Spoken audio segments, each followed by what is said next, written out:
Hello students, how are you all? I welcome you to commerce classes. तो temperate grasslands के बाद अब मैं शुरू करने जा रही हूँ tropical grasslands of the world की सीरीज। ठीक है, तो ट्रॉपिकल ग्रासलैंड्स किसे कहते हैं, कौन कौन से ट्रॉपिकल ग्रासलैंड वर्ल्ड में पाए जाते हैं, कहाँ कहाँ पाए जाते हैं, इसकी हम फुल डिटेल पढ़ेंगे।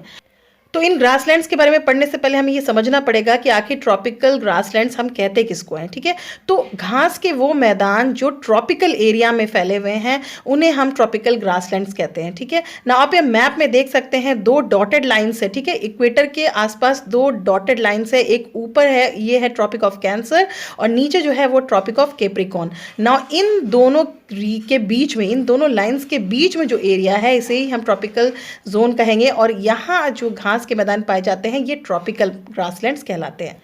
तो एक बार फिर मैं आपको ये मैप से समझाती हूँ। देखिए यहाँ पे मैंने ग्रीन कलर की दो लाइंस ड्रॉ की है। एक लाइन जो है वो है ट्रॉपिक ऑफ कैंसर और नीचे जो लाइन है वो ट्रॉपिक ऑफ कैप्रिकॉर्न है। तो ये दोनों जो लाइंस है इन दोनों के बीच में जो रीजन है यही हमारा टॉरिड जोन है या फिर ट्रॉपिकल जोन है, आप कुछ भी कह सकते हैं। अब आप ज़्यादातर ग्रासलैंड्स देखिए, ये जो ब्राउन कलर के जो ग्रासलैंड्स के एरियाज दिख रहे हैं ये देखिए इन्हीं दो लाइंस के बीच में है। ठीक है, यानी कि ये ग्रासलैंड्स इक्वेटर से शुरू होते हुए ऊपर तक जाते हैं और इक्वेटर से ही शुरू होते नीचे भी आते हैं।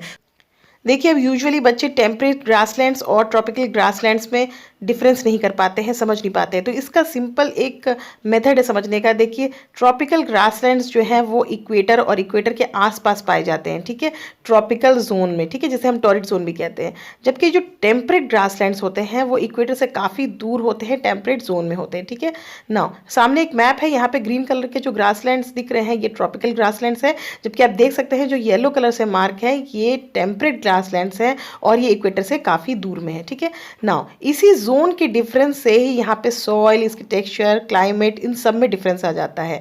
जो ट्रॉपिकल ग्रासलैंड्स में जो घास पाई जाती है वो थोड़ी ब्राउनिश कलर होती है क्योंकि हीट बहुत ज़्यादा होती है। साथ ही साथ यहाँ पे जो क्लाइमेट होता है वो हॉट भी होता है, ड्राई भी होता है और वेट भी होता है।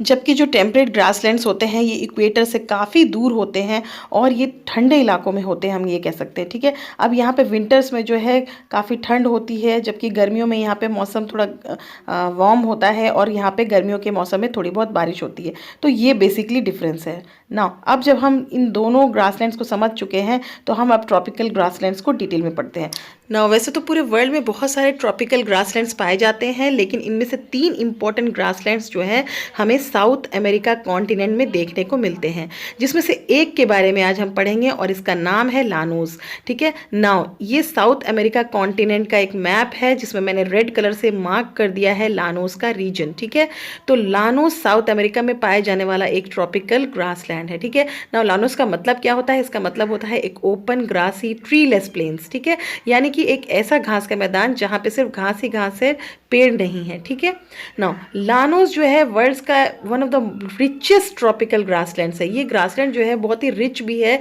क्योंकि यहाँ पे जो है एग्रीकल्चर भी किया जाता है, यहाँ पे पेस्चर भी होता है काफ़ी एनिमल्स के लिए, तो यहाँ पे एनिमल रियरिंग भी की जाती है। ठीक है, और इसका साइज़ भी जो है काफ़ी बड़ा है। ठीक है, यहाँ पे 3,75,790 स्क्वायर किलोमीटर में ये पूरा लानोस का रीजन फैला हुआ है। ठीक है ना, लानोस किन कंट्रीज़ में फैला हुआ है? देखिए, ये 2 कंट्रीज़ में स्प्रेड है। एक है कोलंबिया और फिर उसके बाद है उसके ऊपर वेनेजुएला। ठीक है ना, कोलंबिया की कैपिटल क्या है? कोलंबिया की है बोगोटा और वेनेजुएला की कैपिटल है कैराकास। ठीक है, तो हमें कंट्री ज़रूर पूछा जाता है कि लानोस किन 2 कंट्रीज़ में है, तो ये कोलंबिया और वेनेजुएला में फैले हुए हैं। ठीक है, देखिए सभी ट्रॉपिकल ग्रासलैंड्स टेम्परेट ग्रासलैंड से अलग होते हैं क्योंकि ये ट्रॉपिकल रीजन में होते हैं जहाँ पे सन की डायरेक्ट रेस पहुँचती है।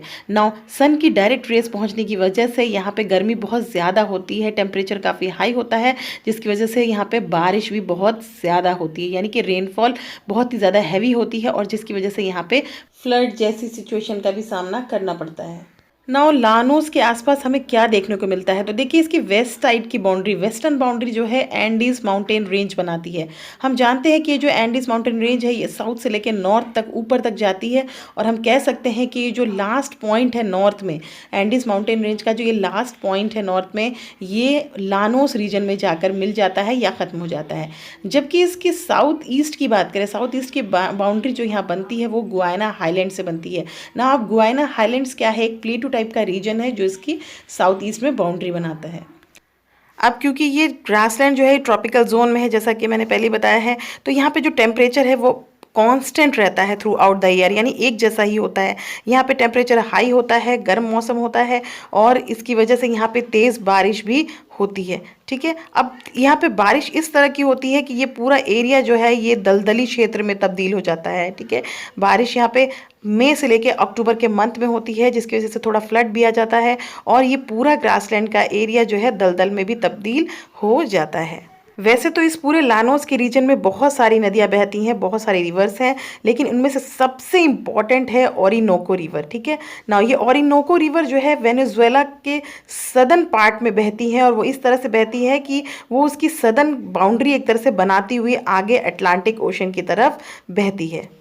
अब थोड़ा इस रिवर के बारे में भी जान देते हैं। देखिए, ये ओरिनोको रिवर जो है ये साउथ अमेरिका की चौथी सबसे लंबी नदी है। ठीक है, तो लंबाई में ये 4th नंबर पे है अपने कॉन्टिनेंट में, लेकिन ये वर्ल्ड की तीसरी सबसे बड़ी नदी भी है आफ्टर अमेजोन एंड कॉन्गो। तो हम जानते हैं कि वर्ल्ड की सबसे बड़ी नदी, मतलब लंबी नहीं, बड़ी चौड़ाई में, ठीक है, जिसमें ज़्यादा पानी आता हो, तो उसमें अमेजन पहले नंबर पे है, और दूसरी कॉन्गो है, और थर्ड है ये ओरिनोको रिवर। ठीक है, अब ये जो नदी है ओरिनोको रिवर जो है ये कोलंबिया और वेनेजुएला दोनों में बहती है, दोनों में ही इसका पानी ड्रेन होता है। ठीक है, तो ये जो ओरिनोको रिवर है इसका 65% जो इसका ड्रेनेज एरिया है वो वेनेजुएला में है, जबकि जो 35% एरिया है ड्रेनेज का वो कोलंबिया में है। तो हम कह सकते हैं कि ये वेनेजुएला में बहने वाली एक प्रमुख नदी है ना। अब जरा मैप से भी समझ लेते हैं। देखिए, वेनेजुएला के सदर्न पार्ट में देखिए ओरिनोको रिवर बह रही है, और ये एक तरह से बाउंड्री बनाती हुई अटलांटिक ओशन की तरफ जाती है,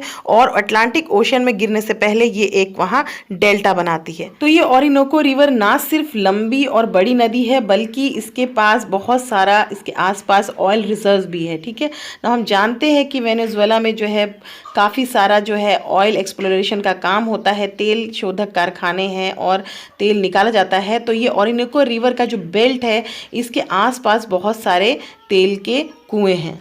तो एक तरफ वेनेजुएला में ऑयल एक्सट्रैक्शन का काम चल रहा है, यहाँ पे पेट्रोलियम जो है प्रोडक्ट्स निकाले जाते हैं और पेट्रोलियम के बहुत सारे रिजर्व हैं। वहीं कोलंबिया में लानोस के रीजन में, यानी कोलंबिया में जो लानोस पाए जाते हैं, लानोस घास का मैदान है, वहाँ पे बहुत ही बड़े पैमाने पर पाम ट्रीज लगाए जा रहे हैं। यहाँ पे पाम ऑयल का जो है एक्सट्रैक्शन किया जाता है। ठीक है, वैसे जितनी भी लैटिन अमेरिकन कंट्रीज़ है वो सभी पाम ऑयल के जो ट्रेड में, जो बिज़नेस में काफ़ी ध्यान दे रही है, और कोलंबिया भी उनमें एक है, क्योंकि उसके पास लानोस जैसा बड़ा घास का मैदान है। ठीक है, नाउ कोलंबिया ने बहुत ही जल्दी पाम ऑयल का जो एक्सट्रैक्शन है वो डबल कर लिया है, और वो अपने पूरे कॉन्टिनेंट में नंबर 1 पर है इसके एक्सट्रैक्शन में, जबकि पूरे वर्ल्ड में ये 5वें नंबर पर आती है पाम ऑयल के एक्सट्रैक्शन में। ठीक है, तो आई होप आपको लानोस के बारे में काफ़ी इन्फॉर्मेशन मिल गई होगी। अगर आपको वीडियोस पसंद आते हैं तो प्लीज़ इसको लाइक, शेयर और सब्सक्राइब करिए।